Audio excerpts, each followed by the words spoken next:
Chapter 47 Verdict of Vedas at the Brahma Yagna.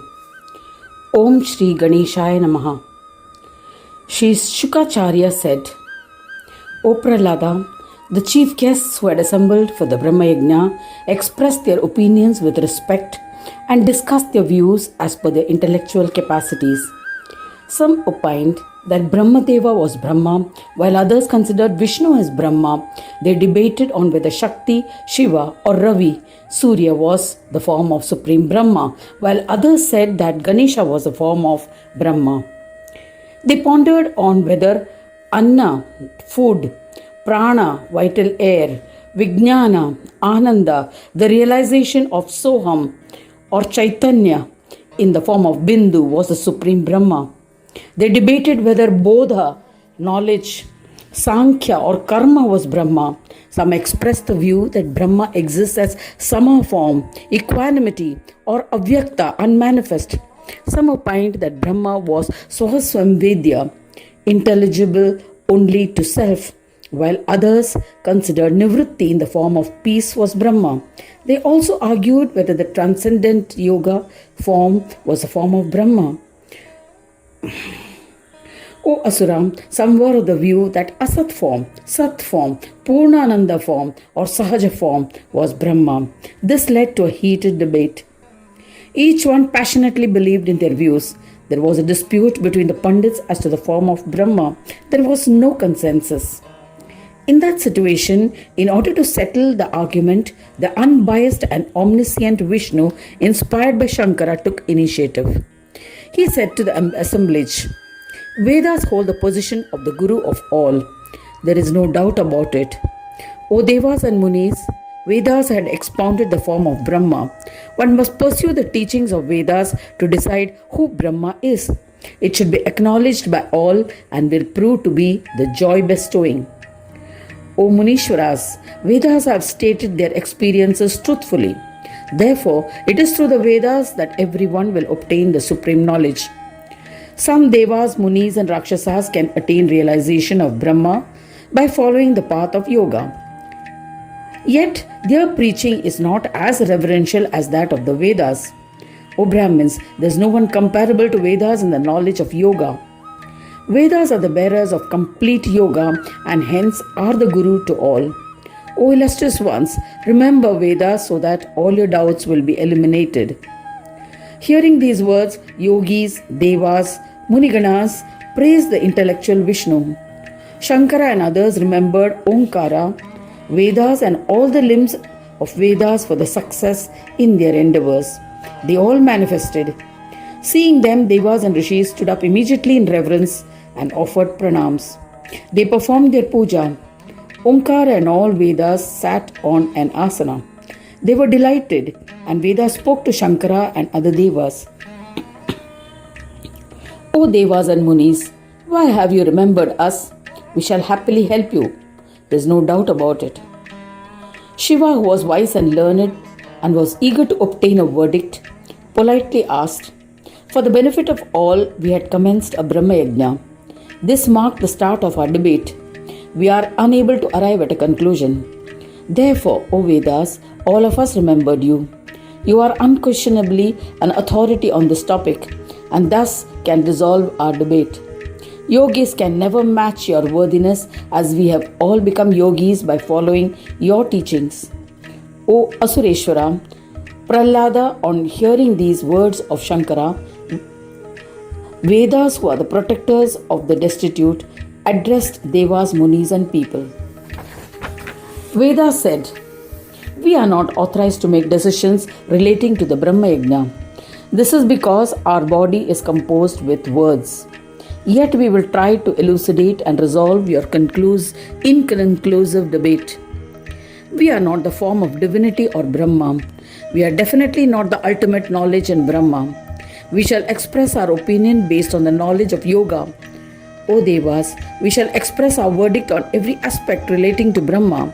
This will eliminate all your doubts and you will see the truth. We have said by the powers attained through yoga in the form of Mahavakyas that Brahmas exist in various forms. The Mahavakyas are the great sayings of the Upanishads as characterized by Advaita school of Vedanta. Most commonly, Mahavakyas are considered four in number. Prajnanam Brahma. Prajnana is Brahma or Brahma is Prajnana. Aitreya Upanishad 3.3 of the Rig Veda. 2. I am Atma Brahma. This self, the Atma, is Brahma. Mandukya Upanishad 1.2 of the Atharva Veda. 3. Tattvamasi. Thou art that. Chandogya Upanishad 6.8.7 of the Sama Veda. And 4th, Aham Brahmasmi. I am Brahma or I am the Divine. Brihadaranyaka Upanishad 1.4.10 of the Yajur Veda. That in them, the yoga assumes a special position. The union of all the Brahmas is yoga. In yoga, the union of all Brahmas has been described as yoga. Brahma visualized in the state of yogic peace, Yoga Shanti, is not different from the yoga. We have already mentioned that Ganeshwara is the Lord of Brahmas. He is the sole preserver and protector of all the Brahmas. Therefore, O Devas and Munis, you must all worship him with devotion. It is only through his worship that all devotees attain union with absolute divine Brahma. Saying this, Rigveda concluded his preaching. Thereafter, Yajurveda addressed the assembly, narrating his own experiences. Yajurveda said, O wise ones, I have described the different Brahmas, which I have experienced by the powers attained through the practice of yoga. With the aid of the Mahavakyas, to gradually make progress, there is no doubt about it. The most important is the most supreme Brahma in the form of yoga. Since all Brahmas have united in him, he is referred to as yoga. He is also referred to as Ganaraja. Since ancient times, devotees have invoked him to attain yoga. It is for those devotees that the Lord had manifested in an embodied form, Sakara. The word Gana represents a form which is a collection. These collectives are the form of Brahma. Their Lord is Ganesha. There is no doubt about it. Worship him duly. The Vedas have mentioned that the collection of Sadrupa, Ekarupa and Anekarupa of Anna is known as Anna Brahma. O Devas and Rishis, in this manner one must comprehend that there are many Brahmas. There are collectives or forms of Ganas. This is certain. Hence, the worship of Ganesha makes everything easy to attain. I have said that one who observes such yoga sadhana has ascended to the position of Brahma. Saying this, Yajurveda concluded his address.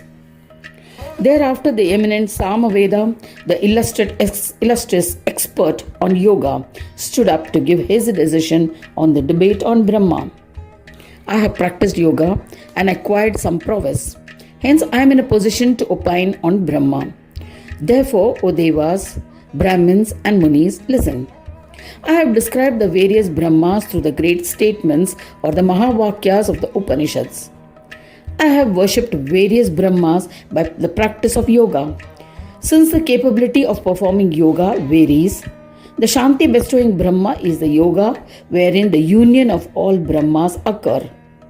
That Brahma is the true yoga. The yoga form of Brahma, attained through the path of yogic peace, is the only supreme Brahma, and the yoga form of Brahma is known as Ganesha. O Devas and Munis, there is no doubt about it. Learned Pandits have explained that the syllable Ga symbolizes all that can be experienced by the mind and expressed through speech. The syllable Na symbolizes all that is beyond perception by the intellect or expression by speech. This has been proved with the practice of yoga. It has been said that the Lord of both is a yoga form of Ganesha. One should especially worship him as he is the one who bestows union with the Supreme Brahma. People who worship him have various expectations. He fulfills them. Having said thus, Samaveda, the Mahayogi, concluded his discourse. O Prahlada, thereafter Mahayogi Atharva Veda, who was proficient in Brahma Yagnas, commenced his discourse. Listen to what he said. I have elucidated various Brahmas in the statement I am Atma and many other such statements. It can be comprehended by yoga and has been described by different titles. The supreme Brahma known as yoga can be comprehended only by yoga. Ganesha is a yoga form of the supreme Brahma. Yoga is devoid of union and disjunction, devoid of some yoga and ayoga, and exists in all Brahmas.